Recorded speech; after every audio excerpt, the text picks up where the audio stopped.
And we're joined now by Connecticut Congressman Jim Himes. He is the top Democrat on the Intelligence Committee. Good to have you here. You are a House lawmaker in town. But I want to talk to you about your intelligence portfolio.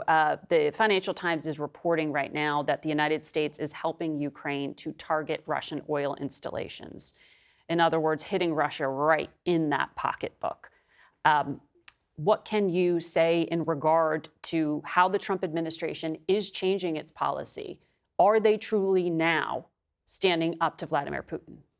Yeah, not really, right? We've heard now for months that we're 2 weeks away. I think that's the president's terminology used several times now over many months from really cracking down on Russia. And of course, you know, there are bipartisan bills in the Congress right now which would impose very severe sanctions on the Russians that would do a lot to stop the export of their oil, which, of course, is the fuel that drives their war machine, the dollars that drive their war machine. Those have not been moved forward by the White House. So it's hard to say that President Trump is doing anything other than what he's done forever when he was president, which is trying to sort of have it both ways. Now, I will say, and I can't get into particular attacks or particular authorities that the government has, but these attacks on the refineries have had the effect of reducing Russia's ability to produce gasoline and other stuff almost by 20%. That really, really hurts the Russians. And I will tell you again, without being specific, that I wish the president would be much more aggressive with respect to turning off those taps and with respect to arming the Ukrainians. But he hasn't taken any meaningful steps back from the Biden administration. So we've at least got that. So it's not so much that he's doing more, it's that perhaps he's freeing up more to be done by the Ukrainian military, not putting the same restrictions on them that he had been. Well, is that fair to say? Again, I don't want to get specific with respect to authorities, but you know, his rhetoric has always been skeptical of the Ukrainians and bizarrely friendly to Vladimir Putin. I'm telling you that his actions to date have been insufficient. By the way, just as Biden's actions were insufficient, but they haven't been consistent with his very skeptical rhetoric. I haven't noticed a dramatic change, pullback, if you will, from the Biden administration with respect to our assistance to the Ukrainians. I ask you because Zelensky and Trump spoke twice in the past 48 hours, which is notable. Venezuela, there are close to, the numbers we've seen are like 6,000 or so service people in the Southern Command region of operations. There have been 4 U.S. strikes on vessels. The U.S. says 21 people killed.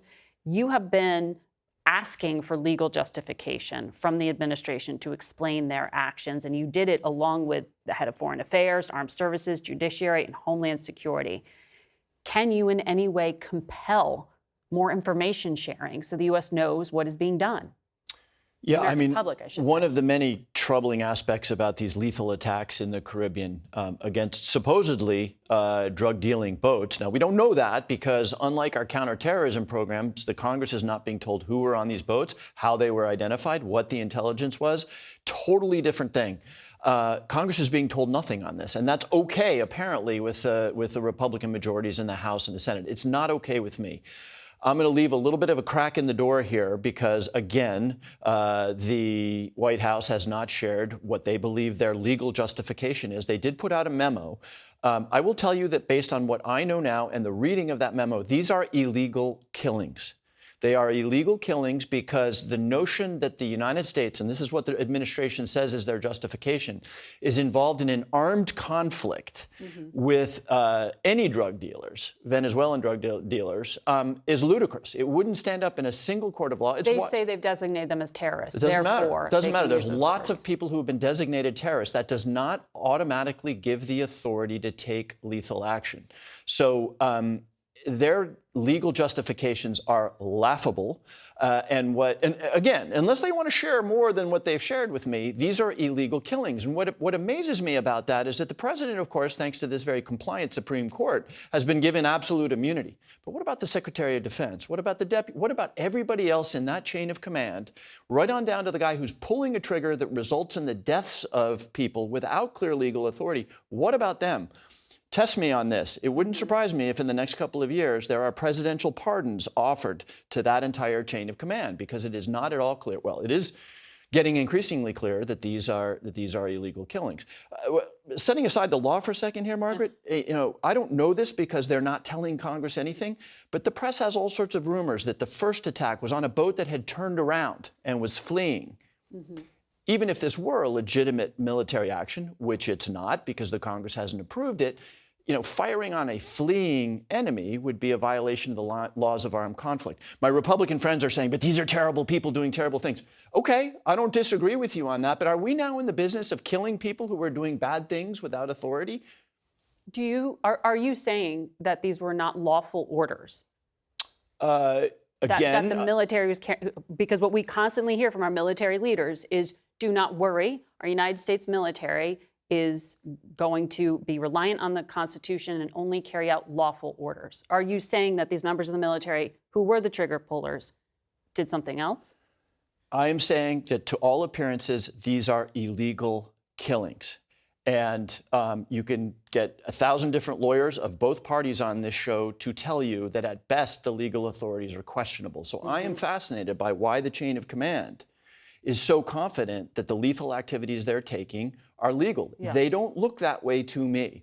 And this is a big deal, right? I mean, I understand that right now we're in a very polarized environment, so it's going to be very hard for a Republican colleague of mine to make the statements that I have just made. Mm-hmm. But the worm turns, Margaret. In 1968, we convicted of murder a Lieutenant Calley, because he and his unit killed probably hundreds of people in My Lai in Vietnam, and there were prosecutions after that. So I'm a little fascinated about why that chain of command is so comfortable undertaking killings just because the Trump administration says, oh, it's okay.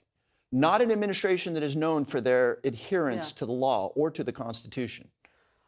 Well, that is a huge topic, and I want to continue covering that with you. But I need to ask you as well about the shutdown and the cost in your home state. We saw from just USAA, which is a lender and a bank to many people who work for the federal government, they said that they've had to provide $150 million in no-interest loans to 45,000 people in just over 48 hours.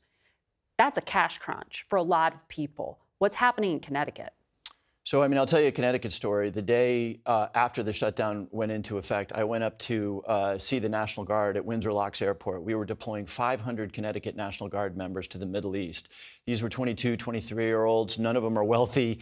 None of them are going to get paid on October 15th. And I heard the vice president on your show say that this is about the Democrats. The American people understand that the Republicans control the White House, they control the Senate, and they control the House. Mm-hmm. So when the vice president of the United States is saying this is all about Chuck Schumer, who the American people rejected in the last election, I think the American people see through that. Well, the White House seems to be trying to take that issue off the table. The president posted on social media that they're going to repurpose funds somehow to pay the military, at least for this pay cycle. Is that sustainable? Is that legal? Probably not. Again, we just had a little conversation about the White House's understanding of United States law, which is pretty tentative to say the best. The Speaker of the House, because I think to pay the military during a shutdown would require legislation. The Speaker of the House has taken that off the table. So, I mean, is Donald Trump going to say a bunch of stuff? Yes, he's going to say a bunch of stuff, but I don't see anything moving. The House, as Senator Murphy pointed out, the House is on vacation. So, no, I don't think that that's very likely. Well, the Speaker says that the government wasn't shut down. The military would be getting a pay if Democrats voted for the short-term funding bill. But no one's working right now, as you just said. We'll have to continue to track this. Thank you, Congressman Himes. We'll be back in a moment.